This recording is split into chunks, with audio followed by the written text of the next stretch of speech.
Here with us now is Rabbi Yaakov Menken. Rabbi, thanks so much for coming on the show today. Thank you for having me. I really do want to get your perspective on this because this is something that, no matter what your religion, it is universal, protecting children from people that want to talk about sex with them, which is, when I was growing up, call those things adults pedophiles, and they were not allowed within 100 yards of a school. It's really outrageous when you consider that Disney has always promoted itself as the home of family-friendly entertainment. It's supposed to be the network that you can trust. It's supposed to be the source of G movies that stay away from topics that, we don't even use certain language around children or permit that language for a G-rated movie. And Disney knows this very well, and they've always flourished within those limitations, as it were, those restrictions, those healthy restrictions that engage children at a child's own level. But no, now they insist on going over to this woke ideology and exposing children to topics they're simply not ready to hear.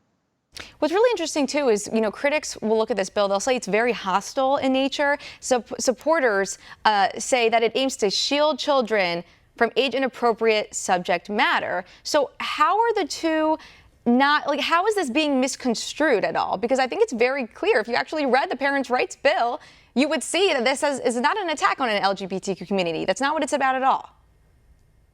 Well, it's part of a much larger agenda to completely reverse language. If you are interested in promoting rational thought in this area, you are not pro-family or pro-child. You're rather homophobic or transphobic. They find any excuse to call you hateful rather than actually engage with your ideas, because rational thought is actually the domain of thinking adults, and it's something we're all supposed to engage in.